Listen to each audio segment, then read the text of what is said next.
And here we are again, coming to you on a dusty road. So we were talking about not just this rifle in particular, but getting utility out and out of a given firearm, and ammo considerations. So how they function in the firearm, not just how they shoot, but how they function can be really important. So I have one of these. I have one of these carriers, buttstock carrier with ammo on it. What I typically have is a bunch of these loaded up in here, and they're always on the gun. These always stay on the gun, no matter what. These are 150 grain full metal jacket. In case I wanted to say something that had fur on it and I didn't want to destroy it too much, I'd use that. Here's a lead flat point. We're going to get that to focus. Maybe.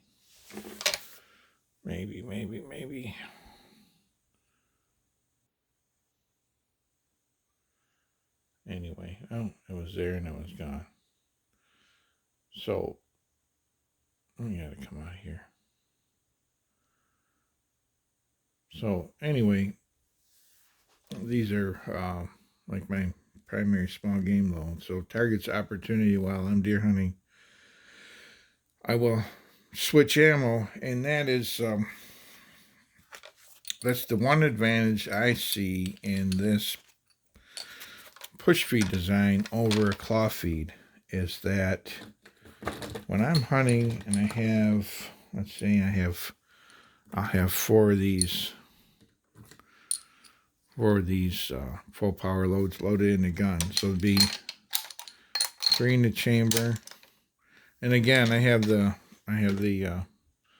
firing pin removed, striker assembly removed for safety here. So I will have the magazine loaded and round in the chamber, and I'm hunting and I have a target where I don't want to use a full power load. I don't want to I don't want all that noise and destructive power of the full power load. So I carry these on a buttstock. And what I can do is I can take this round out, and I can put this round in this flat point up in the chamber. I can push this top round down so the bolt overrides, close on that low power load, and fire. And it's a problem with a control round feed gun, because there's a chance of damaging the extractor, the clock extractor, if you put a round up, if you load other than from the magazine.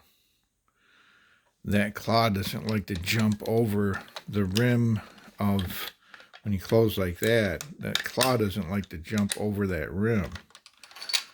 The way it's designed is for the claw the rim to, when it pops up from the magazine, right, it'd be like right here, would slide up under that claw. But in a push feed gun, it's not a problem. It's designed to load this way, so I can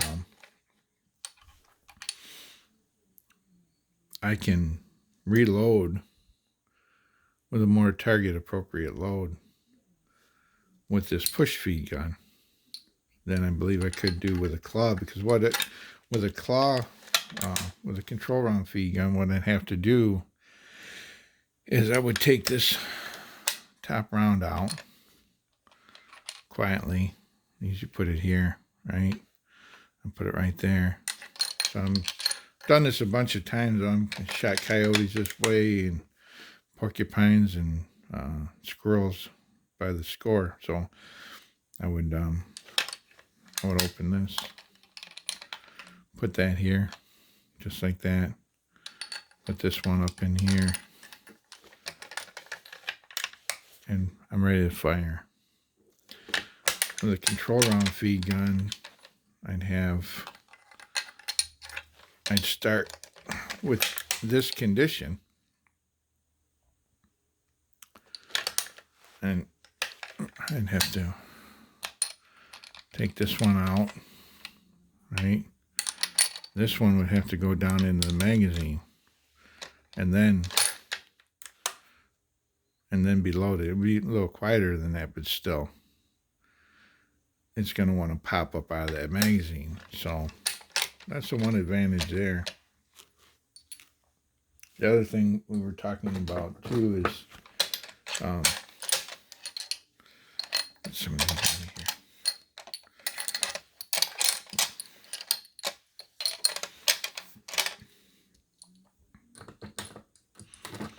We were talking about the how the bullet geometry, bullet shape affects function. So I got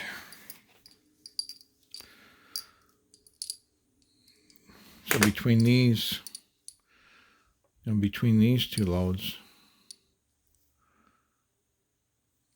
we want to have an idea how each feeds from the magazine.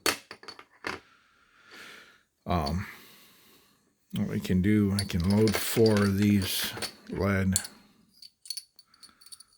Load 4 of these. And remember from the other video,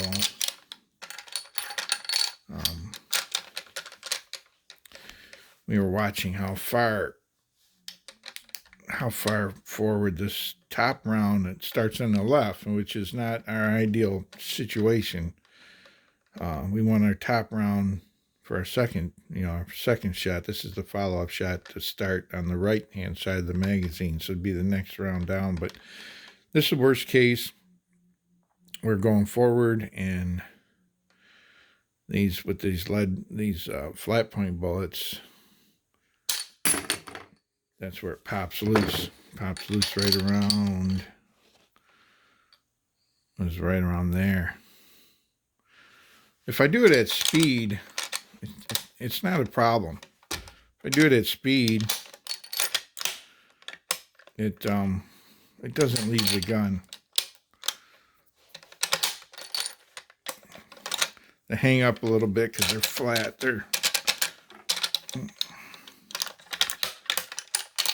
Because of the flat point. And then we get into a breech. That barrel would have a conic shape. And that's the other thing about this firearm is it doesn't have that conical shape. It's just flat down in there. Let's see, right down there is another feeding enhancement feature that you would insist on if you wanted a firearm for dangerous games, something that where you're going to get injured if your firearm doesn't function flawlessly.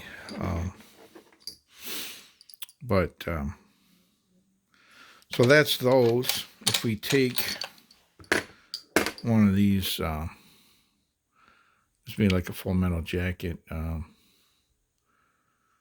just a ball round, military ball round, the bullet. But it's going to have different cycling, feeding characteristics than those other ones. So if we watch this one, watch where it pops. So now It's that narrow point that doesn't try to force it out of the magazine too early. Still, though, it's too much. See?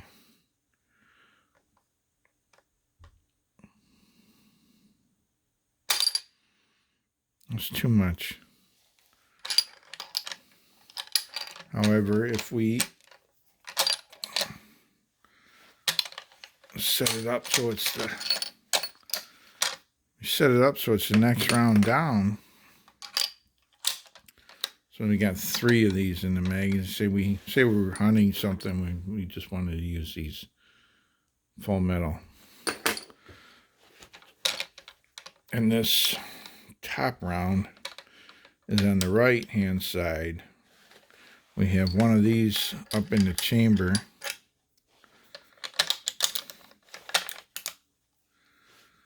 All right, so we fire this top round, eject it. The next round up, when it pops free, it goes into the gun. There. Right? And then the next round below that, the spring pressure would be down, flat point, so the spring pressure in the magazine would be down and be less likely to kick that round out of there. So there's some things to think about.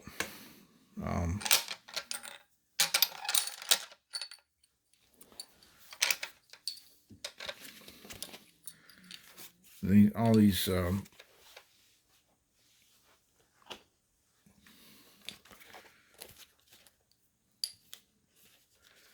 mechanical things, we don't want to have a emotional attachment to them. They have properties. We just want to make sure that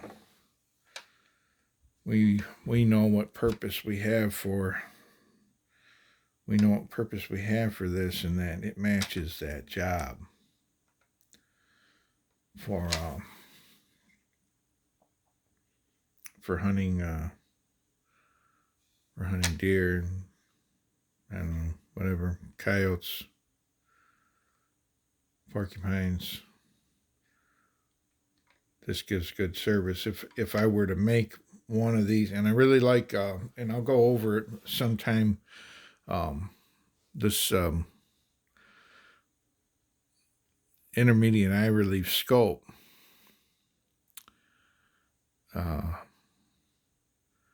I'll go over why I did that in a video and go over the advantages of it, but it gives me a lot more access to the receiver. It allows me to carry the gun with one hand, right at the balance point. You can't do that with a conventional mounted scope. You can't do that because the scope comes back to this whole scope would be back. The rear of it would be here, so there's nowhere to grab it unless you want to carry it by the scope, or you could cradle your hand underneath, which kind of gets to be tiring. But this one I can carry it right here, right at the balance point right here. That's where I would carry it. Put my hand around it. But if I were to make one of these, and I was going to hunt something dangerous and nasty with it, I'd have that control round feed. I'd have that cone shape on the breech, the face of the chamber. I'd have the scope a little lower, but I would make the mounts integral into the barrel steel itself, rather than I made these pieces and fit them to the gun. There's bases here. These bases. But here's the other side.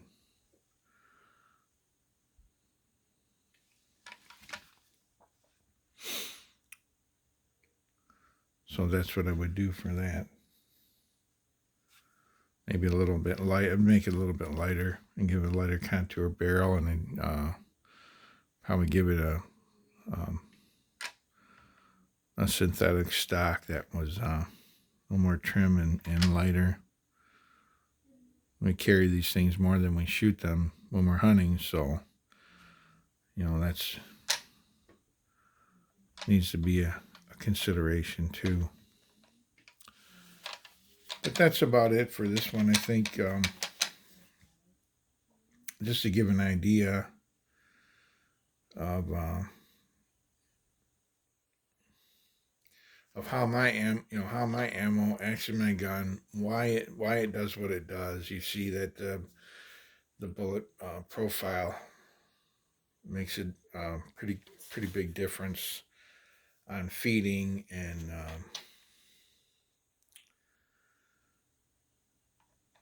um, the way I use this type of action is different than how I would use a another.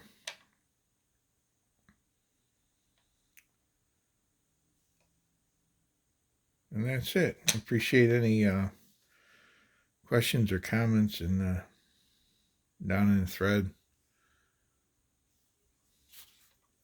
And we will see you next time.